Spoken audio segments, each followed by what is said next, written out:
কি পড়া করলি বল আগে, আগে বল কি পড়া করেছিস বল। হ্যাঁ পড়ার মধ্যে কি পড়া করেছিস সেটা বল। আরে কি পড়া করেছিস সেটা বল। দেবো তো, আগে বলতে হবে কি পড়া করেছিস বল। বল আগে কি পড়া করেছিস।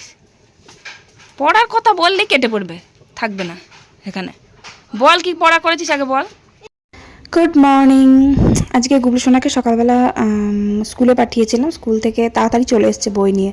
এবার স্কুলে গিয়ে বাকি যেসব বাচ্চাগুলো থাকে না তাদেরকে খুব বিরক্ত করে মারে, এতটাই ও দুষ্টু। তো ওই জন্য মনে হয় স্কুলের ম্যাডাম বাড়ি পাঠিয়ে দিয়েছে, এতটাই দুষ্টুমি করে ওখানে গিয়ে।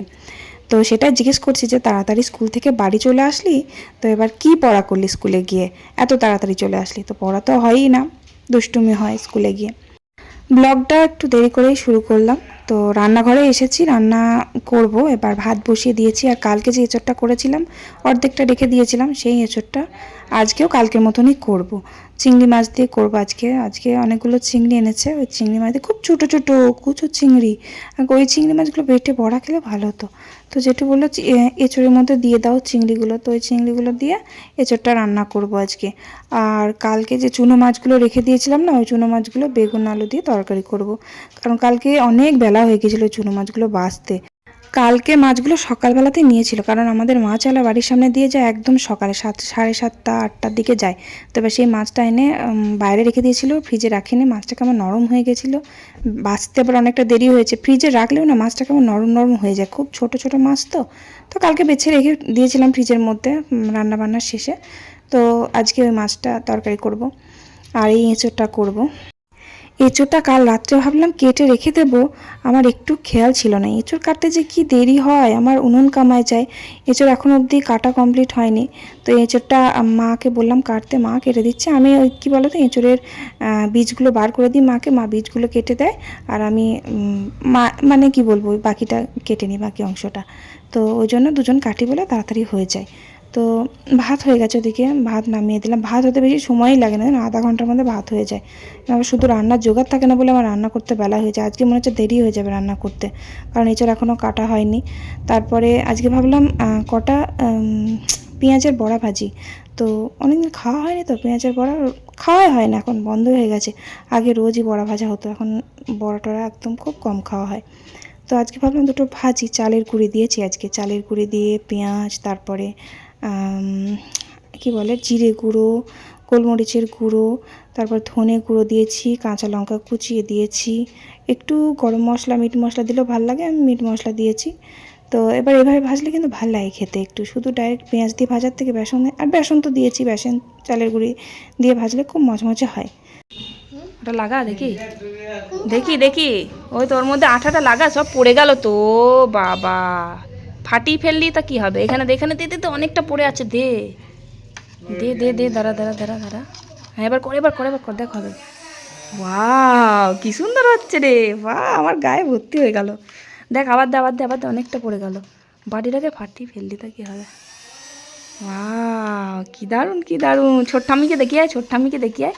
ওই তো ছোট ঠাম্মি, ওই দে ওই দে ওই দে, দেখা দেখা। ওটা হচ্ছে বাবল গান, ওটা আমার বড় নন্দাই দিল্লিতে থাকে। তো ও এসেছে অনেক দিন হলো, ভোট দেওয়ার জন্য এসেছিল। তো চলে গেছে কালকে। তো ওটা দিয়ে গেছে, মানে দিল্লি থেকে নিয়ে এসেছিলো আমার বড় নন্দের মেয়ের জন্য একটা, আর আমার ছেলের জন্য একটা, গুবলুর জন্য একটা। তো অনেক দিন আগেই ওর বাবাকে, মানে যেদিন এসেছিলো সেদিনকেই ওর বাবাকে দিয়েছিল। তোর বাবা বলছে যে আমি হাতে করে নিয়ে যাব না, তুমিই দিও। তো কালকে এসে দিয়ে গেছে। তো ওটা কালকে দিয়ে গেছে, কালকে একবার খেলা করেছিল। তারপরে আজকে সকালবেলা ও সিঁড়ি দিয়ে যখন নামছিল তখন হাত থেকে পড়ে গেছে, পড়ে ব্যাটারি একটা কোথায় হারিয়ে গেছিলো। আর যে বাটিটার মধ্যে যে স্যুপটা, মানে জেলটা, স্যুপ জেলটা, ওটা ঢালা হয়, ওটা ফাটিয়ে ফেলেছে বাটিটা। তো আমি একটা ওকে আলাদা একটা বাটি দিয়েছি। বেশ সুন্দর একটা জিনিস, কি সুন্দর। আমরা আগে কি করতাম বলো তো, ছোটোবেলায় আমরা একটু শ্যাম্পু জল গুলে ওর মধ্যে ঘাস, লম্বা লম্বা ঘাস ছোট করে ঘুরিয়ে, মানে কি বলে বোঝাই বলো তো, ওটা ফু দিয়ে সেই বাবেলগুলো আমরা বানাতাম ছোটোবেলায়। তারপরে কচা গাছের আটা ডালগুলো ফাটাতাম, ফাটিয়ে মুখে করে ফু দিলে ওরকম বাবেল বার হতো। তখনকার দিনে এইসব ছিল না। তো আমাদের ছোটোবেলাটা পুরো একদমই আলাদা। আর এখন দেখো কত রকমের জিনিস, এখন মুখে করে ফু দিতে হচ্ছে না, এখন ব্যাটারি সিস্টেম, একটা সুইচ টিপলেই কী সুন্দর বাবলগুলো হয়ে যাচ্ছে। খুব ভালো লাগছে দেখতে, দারুণ একটা জিনিস, খুবই সুন্দর। কিন্তু আমার গুবলুসোনার হাতে টিকবে না। ওই যে আজকে সিঁড়ি দিয়ে আস্তে আস্তে ফেলে দিয়েছে, ফেটে গেছে বাটিটা। তা না হলেও এমনি ফাটিয়ে ফেলতো, সেটা বড় কথা না, কারণ ওর হাতে কোনো জিনিসই টেকে না, ও ফাটিয়ে ফেলবে। রাগ হলে ছুঁড়ে কোন সময় ফেলে দেবে, ব্যাস প্লাস্টিকের জিনিস ফেটে যাবে। পেঁয়াজ দিয়ে কটা বড়া ভাজলাম। আর এই যে দেখো এঁচোড়টা ছোটো ছোটো করে কেটেছিলাম, কেটে প্রেশার কুকারে সেদ্ধ করেছি। এমনি কড়াই সেদ্ধ করলেও সেদ্ধ হয়ে যায়, কারণ বীজ হয়ে গেলে সেই এঁচোড় কিন্তু তাড়াতাড়ি সেদ্ধ হয়ে যায়। খুব কচি যে এঁচোড়গুলো, সেগুলোকে সেদ্ধ হতে চায় না, প্রেশার কুকারে করতে হয়। কচি এঁচোড়টাও ভালোই লাগে খেতে, তবে এই এঁচোড়টা আমার বেশি ভালো লাগে খেতে। এঁচোড় আমার ভীষণ ভালো লাগে, যেভাবেই রান্না করো না কেন, এঁচোড় খুব ভালোবাসি খেতে। তো ওই এঁচোড় ছোটো ছোটো করে কেটে প্রেশার কুকারে সেদ্ধ করে নিয়েছি। আর সেদ্ধ করলে সত্যিই বেশ নরম হয়, মাখো মাখো হয়, খেতে ভালো লাগে। আর ওই যে চুনো মাছটা ছিল, চুনো মাছ দিয়ে আলু দিয়ে বেগুন দিয়ে তরকারি করলাম। এখন দেখো কচু ওঠার সময়, আর কচু খেতে আমার খুব ভালো লাগে জানো তো। কচু বেশ আলু বেগুন দিয়ে তরকারি করলে কি দারুণ লাগে। তারপর মাছের ঝোলে কচুটা ভীষণ ফেভারিট। কচু সিদ্ধ গরম গরম ভাতের সাথে, কচু সিদ্ধ আলু ভাতে, আর কি দারুণ লাগে, খুব ভালো লাগে। কচুটা আমার ফেভারিট একটা সবজি। তো কচু এখনও ওঠেনি মনে হয়, নাকি উঠেছে কে জানে, বাজারে থেকে আনতে বলতে হবে। খুব ভালো লাগে কচু দিয়ে, বিশেষ করে বেশি ভালো লাগে চুনো মাছ, কচু আলু আর বেগুন দিয়ে। তো আলু বেগুন ছিল, আলু বেগুন দিয়ে করলাম। আর আম দিয়ে টক ডাল করলাম, একটু মুসুর ডাল আর কি। তো এবার প্রথমে আমি ডাল মানে ভাতে দিতে ভুলে গেছিলাম, তো তারপর মনে পড়লো, দিয়ে আমি কড়াইয়ে ডালটা সেদ্ধ করে নিয়েছিলাম। কড়াই সেদ্ধ করেছিলাম তখন আমি একটু আলু দিয়েছিলাম, কারণ আলু দিয়ে ডাল ভাল লাগে খেতে। পেঁয়াজ রসুন দেবো ভেবেছিলাম, তারপরে তো ভাবলাম যা, আম দিয়ে তো করতে হবে, কারণ টক ডাল ছাড়া তো খাবে না। আর ওদিকে আমার ননদ আম দেওয়া ডালটা খেত না, তো এবার মা বললো আম দেওয়া ডাল খাবে বলেছে, তাহলে একসাথেই করো, তা নাহলে আলাদা করি। আর গুবলু সোনাও দেখছি দুদিন থেকে আম দেওয়া ডাল খাচ্ছে, সেই জন্য ভাবলাম থাক, আর দুরকম করবো না, একরকমই করি। তা একবারে সব আম দিয়ে ডাল করে দিলাম। এই এঁচোড়টা আবার আমার বর একদম পছন্দ করে না, মানে খায় খুবই অল্প, মানে আগে তো খেতই না, একদমই খেত না। তারপরে পেঁয়াজ রসুন দিয়ে তরকারি করলে তো পছন্দ করে না, তাও এই ঝালটা করি বলে তাও খায়। কালকে তো তাও চিংড়ি মাছ দিয়ে করেছিলাম, খেয়েছিল। আজকের চিংড়িটা একদম ছোট ছোট, এবার অত বেছে দেওয়া সম্ভব না, তাই ওর পাতে দিইনি আজকে আর। কারণ অত চিংড়ির মধ্যে যদি এক টুকরো চিংড়ি পড়ে যায়, তখন কিন্তু আমাকে খুব বকা দেবে, তাই আর দিইনি। না এবার দেখি দেখি দেখি, বাহ কি সুন্দর লাগছে। গুবলু আজকে পড়ে গিয়ে মুখ ফেটে ঠোঁটে আলু গজি গেছে, ঠোঁট এত বড় ফুলে গেছে। দেখাচ্ছে দেখো সবাইকে, দেখি দেখাও দেখাও, ছোট কি লেগে আছে, কালো পড়া, কালো পড়া কি লেগে, পুরো ঠোঁটটা দেখাও কি অবস্থা হয়েছে, দেখেছো তো ঠোঁটটা প্রচুর লেগেছে। দাঁতের সাথে ঠোঁটের মধ্যে বসে গেছে একদম, ওপরের দাঁত নিচের দাঁত দুটো একসাথে, ঠোঁটের এই জায়গাটা একদম পুরো খুব লেগেছে। রক্ত বেরোচ্ছিল, রক্ত জমেও গেছে পাশে, ঠোঁটটা একদম ফুলে গেছে, সাদা হয়ে গেছে ঠোঁট। এর ভেতর কে করে, এত চঞ্চল না কি বলবো, খালি পড়েই যায়। তার আগে পড়ে যাওয়ার আগে আবার চোখের মধ্যে এক গাদা ধুলো বালি ঢুকিয়ে ফেলেছিল, খুব কাঁদছিল তখন। মানে যত জল দিচ্ছে তত বালি বেরোচ্ছে চোখ দিয়ে। তার খানিকক্ষণ পরে পড়ে গেল। ঠোঁটটা এমনভাবে কেটেছে, দাঁতে দাঁতে কেটে গেছে। ওই যে ওর পিসা ওটা দিয়েছে বাবল গান নাকি, ওইটা ইলেকট্রিক বাবল গান, ওটা নিয়ে খেলা করছে। বেশ দারুণ জিনিস কিন্তু, খুব সুন্দর। আমি ফোনে দেখেছি, এখন আবার ওর পিসা এনেছে, দিল্লি থেকে নিয়ে এসছে এটা। কি মজা কি মজা, গুবলু কি মজা, খেলা করছে কি মজা। এগুলো ঠোঁটটা ব্যথা করছে নাকি দেখি, ঠোঁটটা ব্যথা করছে না করছে না তো, দেখি একবার, দেখি দেখি দেখি একবার, দেখি আমার দিকে তাকাও, আমার দিকে তাকাও। এই যে দেখেছো কেমন ঠোঁটটা সাদা হয়ে গেছে, একদম দাঁতের সাথে লেগে ফুলে গেছে একদম। কই দেখি দেখি দেখি আমার দিকে তাকাও। ওরে ওরে ওরে ওরে ওরে ওরে, দেখি আমার ড্রাগনের ফুলটা কত বড় হলো, দেখে আসি। দুদিন তো ছাদেই আসা হয়নি, বেশ বড় বড় হয়েছে আগের দিনের থেকে। এই যে কত বড় হয়ে গেছে, আর আসছে বাহ না। হেভি লাগছে তো দেখতে। এই ফুল গাছে দিয়ে দিলে সব বিষ। চল ওদের নিচে হয়েছে কটা, অনেক কটা হয়েছে, 1 2 3 4 5 6 7 8 8টা হয়েছে। দেখি ফুলগুলো থাকে কি না, সবাই তো বলছে ফুল এটা।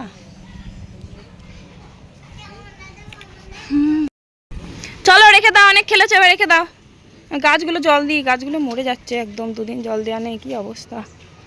লঙ্কা গাছেও জল নেই, মরা মরা হয়ে গেছে সব। জল দিয়ে দিই একটু, দিয়ে নিচে যাবো। চলো তুমি ততক্ষণ খেলা করো, আমি জল দিয়ে নিই। এই যে আমার জবা গাছে নীল জবাতে ফুল ফুটেছে একটা, ফুটেনি এখনো, গাছটা ভালোই বড় হয়ে গেছে। গাছগুলো কি অবস্থা, চলো জল দিয়ে দিই। তুমি খেলা করো, লাগে না, সাবধানে।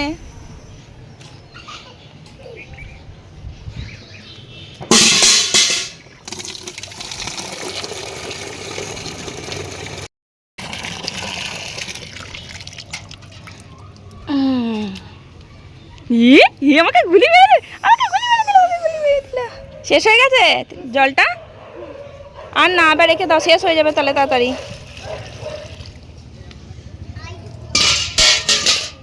আবার কালকে অনেকক্ষণ খেলেছো, আর না। লঙ্কা গাছটা তো কাত হয়ে গেছে, জল গাঁদা গাছগুলো আদৌ হবে কিনা তার ঠিক না, আমি তো জল দিয়ে যাচ্ছি।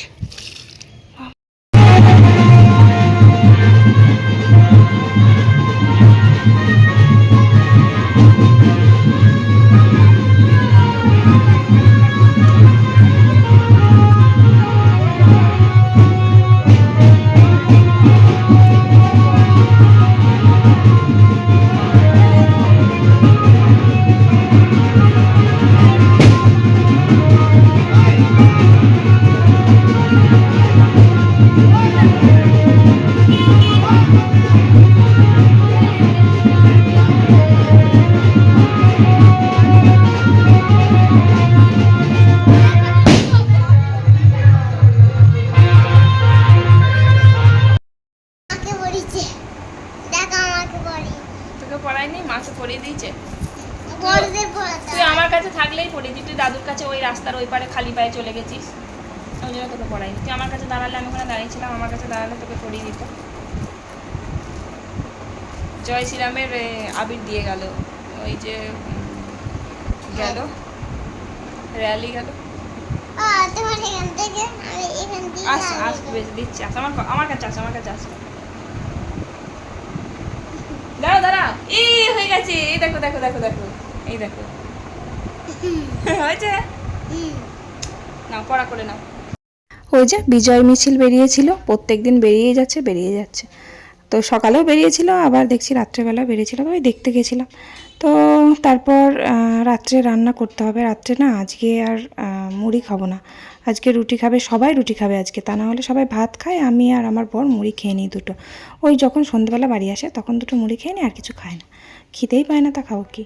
তো আজকে ভাবছি আলু পটল কুমড়ো দিয়ে একটা তরকারি করব, আর রুটি করব, সবাই খাবে, আমার ননদও খাবে বললো, মাও খাবে বললো।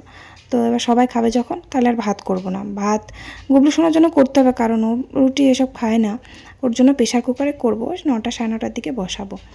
তো ওই জন্য তরকারি করছি। আর জেঠু ভাত খাওয়া হয়ে গেছে, জেঠু 8টার দিকে ভাত খেয়ে নেয়, জেঠুর ভাত ছিল সকালে, ওই ভাতই খেয়েছে।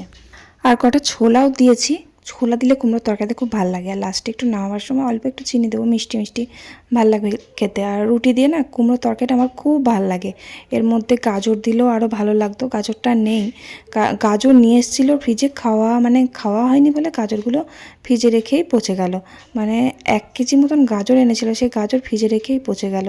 2 দিন মতো মনে হয় আমার বড় ছেলেকে টিফিনে চাউমিন করে দিয়েছিলাম, ব্যাস, আর তো খাওয়াই হয়নি, মানে ফ্রিজে ছিল তো, আমার খেয়ালই ছিল না যে গাজর আছে ফ্রিজের মধ্যে। আর গাজর কোন তরকারিতে দেবো বলো তো, মানে সব তরকারির মধ্যে গাজর তো আর ভালো লাগবে না, মাছের ঝোলে গাজর খাই না আমরা, বা অন্য কোনো তরকারিতে ভালো লাগে না, সব রকম সবজি করলে ওর মধ্যে দিলে ভালো লাগে, চাউমিনে দিলে ভালো লাগে, আবার কাঁচা গাজরও আমি খাই, কিন্তু আর খাওয়া হয়নি গাফিলতি করে, তা নাহলে গাজরগুলো নষ্ট হতো না।